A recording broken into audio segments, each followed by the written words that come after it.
আসসালামু আলাইকুম। তো আমরা দুজন চলে আজকে যাচ্ছি কোথায়, যা ভিডিওর মাধ্যমে আপনাকে দেখাবো। তো এখন আমরা একটা গাড়িতে উঠে পড়লাম। তো এটা হচ্ছে আমাদের শালমদি 9 বাজার। তো এখন আমরা গাড়িতে চলে যাচ্ছি। তো এই পাশে দেখতে পাচ্ছেন, এটা হচ্ছে আমাদের কবরস্থান। এটাই আমাদের শেষ ঠিকানা। এখানে আমাদেরকে শেষ সময় আসতে হবে। শেষ ঠিকানা এটাই আমাদের। এখানে হচ্ছে শেষ সময়ের বেলা। তো অবশেষে চলে আসলাম কল্যাণী বাজারে, সাত কল্যাণীর বাজারে। তো দেখতে পাচ্ছেন এখানে বাজার টাজার এখনো কোনো কিছু জমে নাই, তারপরে জমবে সন্ধ্যা হলে। তো অবশেষে এখানে দেখলাম একটা গাড়ি, অটোর সাথে অটো, দুটোটা গাড়ি অ্যাক্সিডেন্ট লেগে গিয়েছে। মানুষ জড়ো হয়ে গিয়েছে এখানে। তো চলে আসলাম মেন রাস্তার মোড়ে। এই দেখুন, এটা হচ্ছে মেন রাস্তা। এখানে প্রচুর গাড়ি আসা যাওয়া করে, প্রচুর গাড়ি এখানে আসা যাওয়া করে। দেখুন, তো দেখুন সামনে একটা ব্রিজ পড়ছে। ব্রিজটা এত সুন্দর। দেখুন এই ব্রিজটা, এটা হচ্ছে 2,500-এ যাওয়ার ব্রিজ। রামচন্দ্রী থেকে যাওয়ার সময় এই ব্রিজটা পরে 2,500-এর রাস্তার মাঝে। এত সুন্দর ব্রিজটা হয়তো বলার মতন না। তো অবশ্যই গাড়ি থেকে নামে আসলাম 2,500-এ।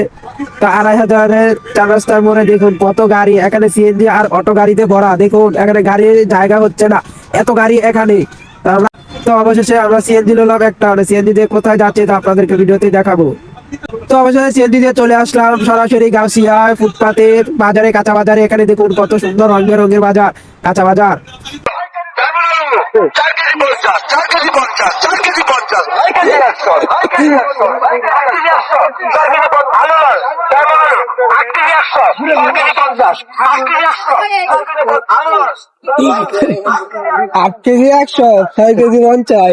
বড়গুলো কত সুন্দর করে সাজিয়ে রেখেছে, তো অসাধারণ।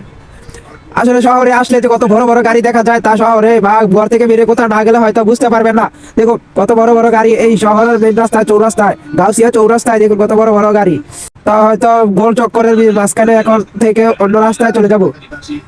চশমাগুলো কত সুন্দর। ইস, তো অবশ্য ওই রাস্তা থেকে এই রাস্তায় আসলাম, দেখলাম এখানে তো আরো বেশি বড় বড় গাড়ি এবং অনেক গাড়ি। এখানে তো গাড়ির কোনো সীমানা নেই, শুধু গাড়ি আর গাড়ি। শহরে শুধু গাড়ি আর গাড়ি, হন হন মন সুকুমার রায় গাড়ির মতো শহরে আসলেই দেখতে পারবেন। উপরে ওভারব্রিজ চলে গিয়েছে, আমরা ওভারব্রিজের নিচে চলে যাচ্ছি। তো দেখুন কত সুন্দর সুন্দর এখানে মজার মজার খাবার। শুধু খেতেই খাবো কি, দেখলেই মন ভরে যায়। তারপর দেখলাম এখানে অনেক ধরনের পোশাক, ছোট থেকে বড় পর্যন্ত শীতের পোশাক। তারপর আমরা মাঝখানের গলি দিয়ে হাঁটা শুরু করলাম। এখানে এত সুন্দর পোশাক, না হয়তো আপনি না দেখলে বুঝতেই পারবেন না। ছোট ছোট পোশাক, সৌন্দর্য যাদের মন মুগ্ধ করে দিয়েছে। দেখুন এত সুন্দর ছোটদের পোশাক, তা বলার মতো না। ইচ্ছে করছে আবার সেই শৈশবে ফিরে যেতে, কিন্তু ভাগ্যকর কখনো ফিরানো যায় না, এটাই নিয়তি। তারপর শোরুমে চলে গেলাম। শোরুমের জায়গাটা, শোরুমটা এত সুন্দর, তা হয়তো আপনাদেরকে নীরব জায়গাটা, এখানে কোনো শব্দহীন জায়গা, এখানে কোনো শব্দ নেই। ফুটপাতের মতো এত শব্দ শোরুমের ভিতরে হয় না। দেখুন শোরুমের ভিতরে হয় না। আসলে শোরুমটাও এত ভালো লাগে, এত এত রং বেরঙের বাতি সাজানো, হয়তো বোঝাই যায় না। এখানে দিন না রাত বোঝাই যায় না, অথচ এখানে দিন।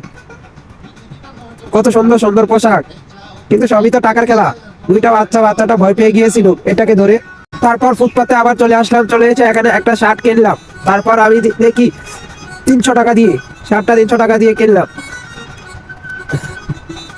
দেখুন তারপর আমার চোখ পড়লো হঠাৎ একটা ঘোড়ার গাড়ি দেখলাম যাচ্ছে। এই কত সুন্দর ঘোড়ার গাড়িটা, স্বর্ণের আকার দিয়ে সাজিয়েছে এই গাড়িটা। কর্ম কখনোই ছোট হয় না, সৎকর্ম কখনোই ছোট হয় না। দেখুন ভাইটি পড়তে আছে যে কর্ম কখনোই ছোট হয় না, সৎকর্ম বুঝে রাখবেন। আপনার কর্ম যত ছোটই হোক, নিজের কর্মকে গর্ব করে থাকুন। ওইখানে দেখুন কত সুন্দর গ্যাসের ফটকা ও আশ। তো অবশেষে রাত হয়ে গেল। তো রাতের দৃশ্যটা গাউসিয়া ফুটপাতের বাজারে এত সুন্দর, এত ভিউ, আপনারা না আসলে হয়তো বুঝতেই পারবেন না। এখানে প্রতিদিন, এখানে কোনো হাট বেড়া দিন হয় না, এখানে প্রতিদিনই এরকম জমতে থাকে রং বেরঙের পোশাক। রাত্রের বেলা রাতের ভিউটা এত সুন্দর, তা আপনাদেরকে হয়তো বলে বোঝানো যাবে না। আপনারা এখানে না আসলেও বুঝতে পারবেন না। অবশ্যই এসে ঘুরে যান, মনটা ভালো হয়ে যাবে। রাতের দৃশ্যটা অনেক সুন্দর হয়। সে বলতো ভালো থাকবেন, সুস্থ থাকবেন। আমার চ্যানেলে নতুন হয়ে থাকলে অবশ্যই ফলো দিয়ে রাখবেন। ধন্যবাদ। অনেক কষ্ট করে ভিডিও এডিট করি, দয়া করে কেউ এড়িয়ে যাবেন না, সবাই সাপোর্ট করবেন। ধন্যবাদ। আল্লাহ হাফেজ।